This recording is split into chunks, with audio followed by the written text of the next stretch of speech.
Hello, I'm Claire Woofenden at the Fintech Times. We're here in London today at the MoneyLive Summit 2023, and today I'm joined by Isa Goksu, who is the CTO of Globant. Hello Isa, how are you? Thank you. How are you enjoying the show so far? It's been busy. I think there's a lot of events, a lot of people. It's quite attractive, to be honest, yeah. Okay, well, before we start our chat today, could you just introduce yourself to our audience and just tell us a little bit more about your role at Globant? Yeah. Well, my name is Isa Goksu. So I'm the CTO for our UK and German businesses.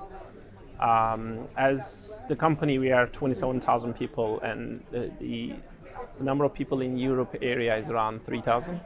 And the remit that I am looking after is close to 1,000 people. And my role is really like setting the strategy for technology, like having good relationship with key partners that we have and key clients of ours. But also help them to achieve their like really ambitious missions, if that makes sense. So like technology is ever growing. It's going in a pace that is unprecedented, obviously. And this is confusing some of the executives to set a strategy. And a lot of actions are being tactical, and our job is just to help them to choose the right, tactical action, but also strategical positioning. I think that's right, because one of the things Globant says about itself is that it helps organizations reinvent themselves. That's correct. Yeah. How do you help? Yeah, so I guess like twofolds. One is like every organization is setting a particular, I guess, like business goal, the growth or whatever. And they are setting a strategy around that. But sometimes these strategies might come from like management 2.0, that kind of strategy model, and the ever-growing tech pace, I guess, is just not matching that. And our job is just to force them to reinvent themselves by challenging their position. Like, have you considered this? Like a good example might be metaverse, for instance. It's a thing that is question mark for many, like C-level. And they don't know what kind of position they take. Is it a game? Is it a VR experience? Like even the definition of it is confusing. And this is where we are asking like really tough questions around like, okay, like what kind of positions that you want to have in metaverse? And because there are 18 different layers in metaverse, and VR is just the top layer. And when they hear these kind of things, they are like, hold on a second, there are other opportunities are you taking? And we actually reveal those things to them. So this is one aspect. And the second aspect is, I guess, for the last 8 years, we have a very direct focus on AI ML in particular. And we are trying to like internalize all those tools for our own operational efforts. And we have seen many successes. So we're actually like sharing this experience and showing how they can be more operationally efficient as well. This is another aspect that they never thought about some of these opportunities. Now it's actually becoming reality for them. Is a good eye-opening position for them. So that's the two means that we're forcing them to reinvent. So you mentioned the metaverse there and other technologies. There are loads of different technologies that emerge every day that are supposed to be the next thing that we need to concentrate on. Is there the danger that perhaps we try to do everything, or how do you kind of determine what a company actually needs and what they should be focusing on? So it's very absolutely true statement you made there. I think there is a hype cycle for sure, like that. Things become super famous, it's the next big thing, and then it just dies. Or sort of dies. That what we're seeing in the industry right now is like there are like 3-4 key technologies that used to be a hype cycle, but they are now unifying, like, and they're becoming one big opportunity for businesses to take. I would say like the proliferation of services and tools are making things a little bit difficult. Like let's take blockchain as an example. It was the next big thing, right? 7 years ago. And when the cryptocurrency storm hit, and there's a lot of like negative news around ICOs and Ponzi schemes, pump and dump models, etc., a lot of people are fooled.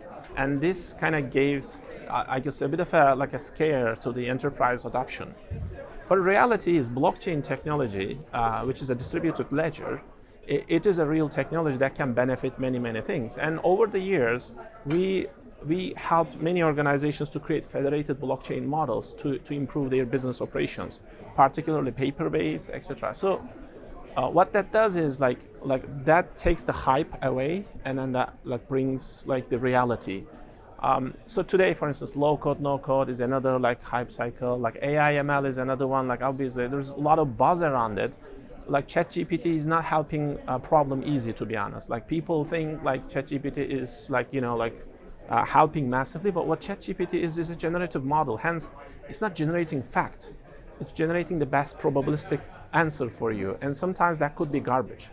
Hence, like, there is a lot of improvement there that needs to be made. And this is where, like, I guess our role comes into play, because we are focusing and closely monitoring these technologies, and we can do that hype or reality check for our customers and partners, and that can be like just information into their strategy. I think you're right, though. It's the buzzwords, and once everyone talks about something, that's all everyone talks about, especially like ChatGPT. Unfortunately, yeah. You mentioned digital currencies there Yes. as well, and you're here at MoneyLive to chat about that. That's and correct, yeah, payments. tomorrow, yeah. How does that fit into what kind of challenges customers are facing? Yeah, so I guess, like, first and foremost, digital currencies are going to be a reality, whether we accept it or not. I mean, it's coming. Like, 100 countries are actively like looking into digital currency exploration, and 10 of them actually made moves, right? So, like, when you look at China, they're already experimenting in like 7 or 8 different cities right now. So we are, as we know, like, UK is already exploring digital pound. So from a customer experience point of view, I think there's not going to be many changes, because we are using fiat currencies as of today in digital means. Not many people use cash these days, right? Like, it's very rare that you actually need cash. So I guess, like, adoption-wise, it's going to be an easy adoption for many. The trick comes for like mid or high tier customers, where they have actually like high access to money.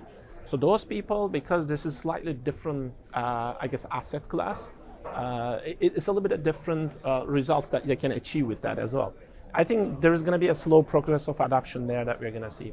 For companies though, like particularly payment or like the banks or hedge funds, etc., a lot of investment banking, I guess, like ecosystem, they need to prep their organization for interoperability.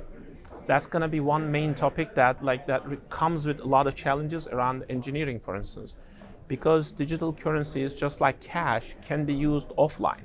So when you use offline, what does that mean? What does that mean for like reconnecting back to the actual digital currency Merkle tree or whatever? Like, what kind of technology that they're going to adopt there? So, but let's say it's blockchain for the time being.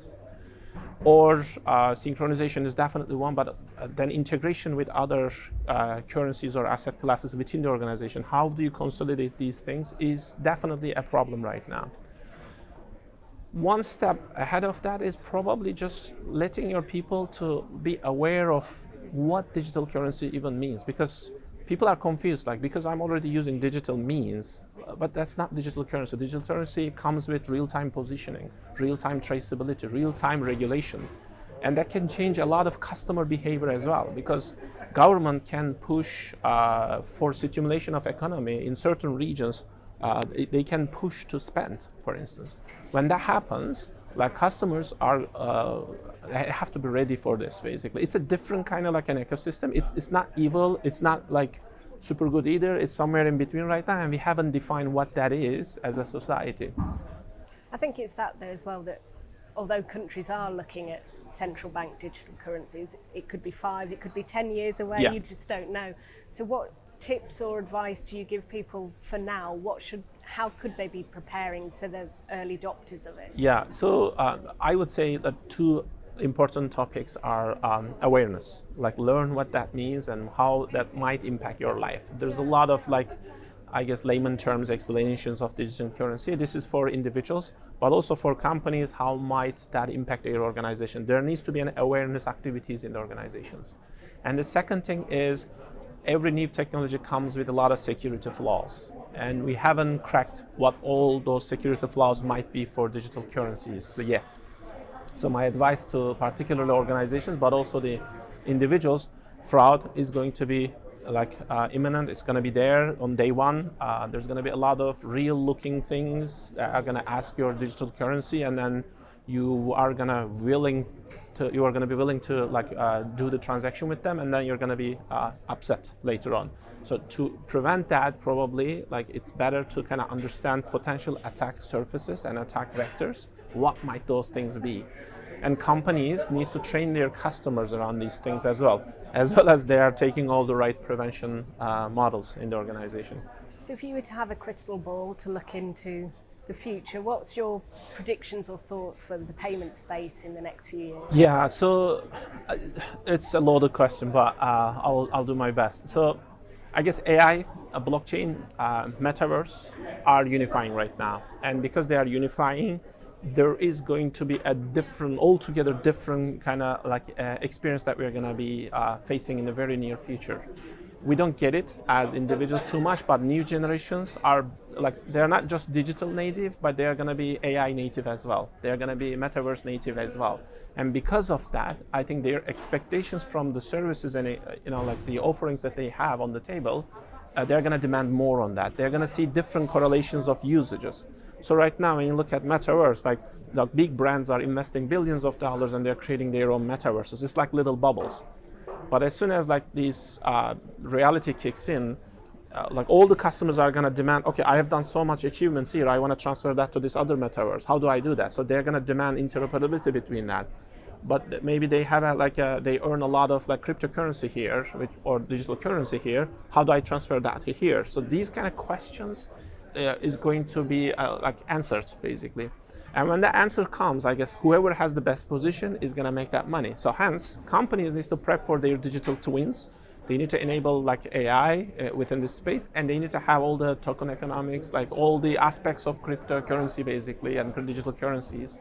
I think that's just the unification that I see in the next 5 years.